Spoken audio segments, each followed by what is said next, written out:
We have a good show today. We are going to have a morning plenary.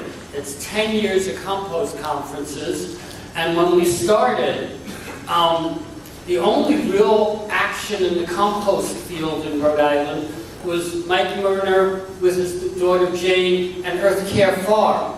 They were the only thing going on back then.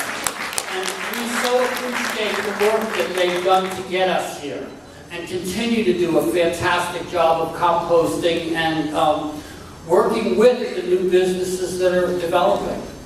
Since then, a whole bunch of new businesses have popped up, and a lot of them are here today. You know, we've got Roadside Revival, the compost plant, Bootstrap, Groundwork. Lots of people are doing work in this neighborhood on compost, and it's fantastic. And, you know, like everything else, you know, I spend a lot of the rest of my time working on climate issues, and like climate, there's a lot of progress, but it's not enough. We need to do a lot more. You know, Rhode Island produces about 250,000 pounds of food scrap every single day. And that's a lot of food scrap. Most of it still ends up in the landfill.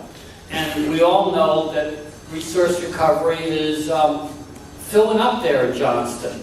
It is not a good situation.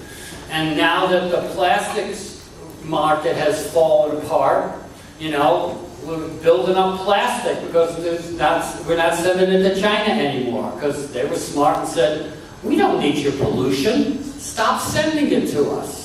Of course, the trade deals that our beloved president has been offering to us haven't really helped the situation.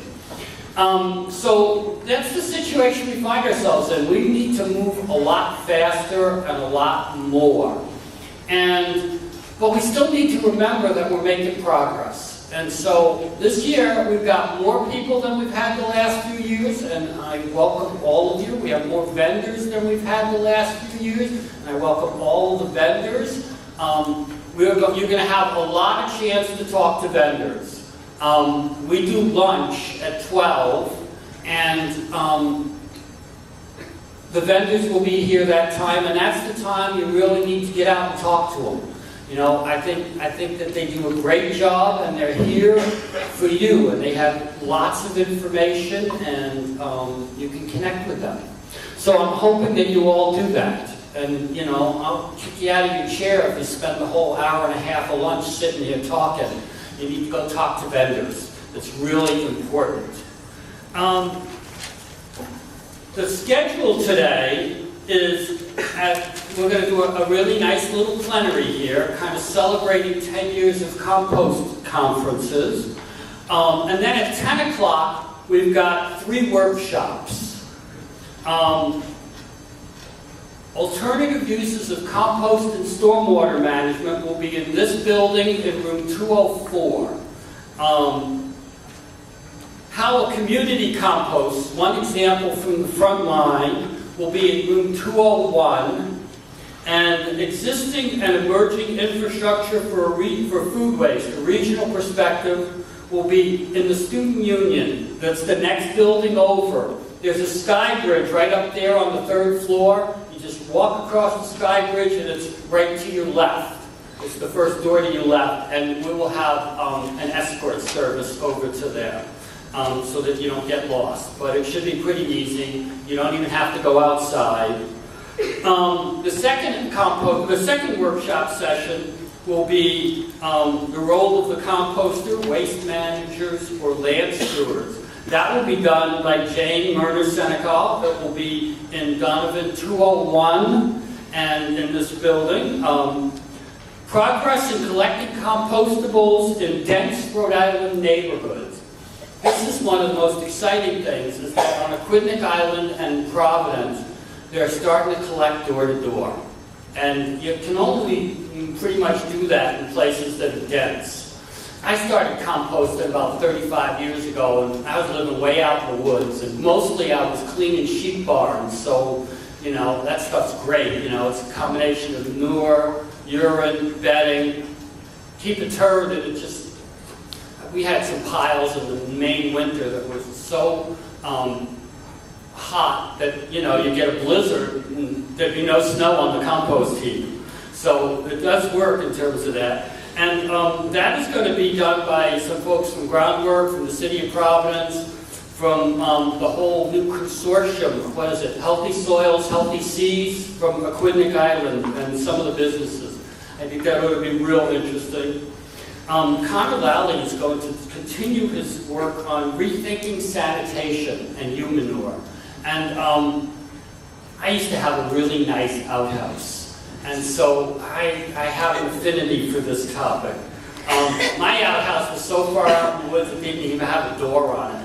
It was great, it's like open air, never stunk, spiders weren't bad. It was fabulous. My wife wouldn't use it. And then, for those of you who are thinking big, SCS Engineers has been working on building compost facilities. They've talked to us about some facilities they built in New York, and this year they're going to talk to us about the facility they're doing in Prince George. They built in Prince George's County, Maryland. And for those of you who are thinking big, I recommend you go see those guys. They're real good. And all the room numbers are in your program. The afternoon plenary after the trade show will be back here. Diane Calvin Foodscape has put together a very good panel that will talk about schools. There's also some other programs going on around schools, and I think that's a really important place to make progress. The schools are where the kids learn this stuff, and we all know that when the kids learn it, it feeds back to the parents. In my youth, I studied monkey behavior. That was my field in school. I think I'm still doing that when I do politics, but that's another story. But it was like, one of the favorite stories is the story about the Japanese macaques. The island of Japan has one monkey species. It's pretty much generalist kind of monkeys that are found throughout Asia and as far west as Gibraltar. There's about 14, 15 different species. And the species in Japan, Japan doesn't have a lot of wilderness left. It's incredibly dense. It's probably as dense as Rhode Island, 100 million people or something, much smaller than Texas. And so they have some places where they would feed sweet potatoes. And some of the young monkeys started washing their potatoes in the ocean. And the salt, it's like potato chips. And so when the young ones started doing it, eventually everybody, all the monkeys in the troop learned how to do this, and it spread. And I think that's how we do this here. The kids learn how to recycle, and the parents learn from the kids. The kids learn how to do the composting thing right, and the parents are going to learn from that. And it's going to really help us down the road. Your job is to also, spread the word and keep us moving. The morning panel is celebrating 10 years of composting and composting conferences. There was composting for many years, but we kicked it up a notch. One of the things is, so my part of that is I'm just going to give you 6 things that I thought that we'll do. And then those of you who, 2 things before I get into this. Those of you who have a PowerPoint for your workshop, John, sitting over there in the corner, is the guy to give your little thumb drive to. So please do that so he can get those all set up for you. I'm not sure how it all works, but John will help you get set up, and then when you get to your workshop, it'll be there. What was the other thing I was going to say? Oh, okay. So, and those of you who are going to be on this first panel, come sit up front so you don't have to spend a lot of time moving. So that's, Jim, Terry, Jane, Frank, Mike, come sit up front or something. There's plenty of seats up front just so it's not a long transition. You're going to get a bunch of quick takes, 5 minutes of just people thinking about what they've seen for progress in the last 10 years. And I made a very short list of these. One of the most important was we have a new law about composting in Rhode Island, where the largest generators are required, if there's a compost facility available, to have their food scrap composted. So the compost plant has been working with many of those large generators, and that's real progress. It took us a long time to get that law through. The person who proposed it lost right after it was passed, but it's made a difference, and it's kind of a chicken and egg thing. You know, if there's no place to take your compost, it doesn't make any sense to tell people you have to compost. So you have to do both of those things, you know, but it's kind of a, you know. So now we've got the law, we've got some facilities, we've got some haulers. It's starting to make a difference. You know, the next big thing to do on that is to ratchet it down. You know, now only the biggest generators are required to. I assume that in the next few years we'll find a way to start getting everybody to do that. Related to this is we have changes in the regulation structure. You know, Rhode Island is a place where you pass a law and then the state makes regulation. And one of the regulations that's really changed is we streamlined the permitting process for small-scale composting. You know, when I started, nobody enforced the law, but it was illegal for me to take my next-door neighbor's food scrap and compost it in my compost bin.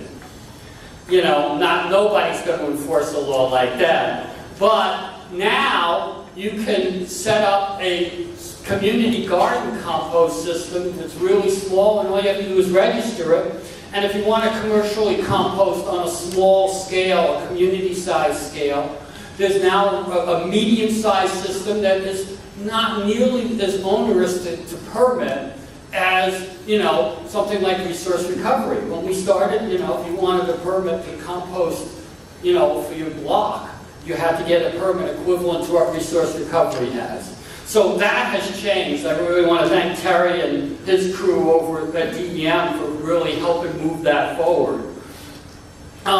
Another thing that's changed is we, at this compost conference, started talking about tip fees at the landfill, and how the tip fee structure made it much more difficult for people to justify getting food scrap out of the waste stream. And so we talked about it, and then Mike O'Connell, who was the previous director of Resource Recovery, started talking about it. And he said, you know, one day I saw him speaking at an event, and he said, Greg was the one who started me thinking about this and talking about it. So he provided me some cover. So I'm happy to have provided him cover. And now, and the last thing Mike did before he left Resource Recovery to go into a very nice retirement was to change the tip fees and raise them. And that makes composting competitive with throwing your trash away if you're a business. So that helps a lot. I think another thing that really is going on is there's a much wider understanding in the community about the need to compost. I don't know what else to say about that, but you know, we've got this thing that we can use as an asset to create new businesses, to create, you know, savings here, business there, cleanliness here, reduce your methane. So I think that's really good. As previously mentioned, there's a number of businesses who are starting to do this work. You know, a lot of them are around the outside of the room here, and we're really glad they're here, and take advantage of the opportunities. And what I think I saw the other day is the Small Business Development Center is having a workshop on how to set up a compost business. Dennis is, raise your hand, Dennis. Dennis is organizing that for the Small Business Development Center. It's going to be April 5th at 315 Iron Horse Way here in Providence at the Commerce Corporation. If you want more information on that, go see Dennis today. And what we've also found is now that there is room for compost action at all scales. And that's one of the things that's really important to me and to a lot of people I talk to, is the idea that there's a scale for everything. You know, we don't have them here, I don't even know if they're running, but the anaerobic digester in Johnston keeps thinking it's going to open. Beverly spoke last year here at the conference, and you know, I think that eventually you will have that kind of big facility doing something. You've got medium-sized facilities opening. We've got Earth Care Farm. We've got more and more people composting at home. I think that this not, you know, all the schools are starting to get into it. I remember I run a program through the Environment Council where we give small grants to schools for environmental projects. And we've been doing those for a long time, and almost all of them, the last few years, have been around compost. So between worm bins and compost bins, it's starting everywhere. So I think that that's really important. And that's the last of my list. So I'm going to kick off this panel.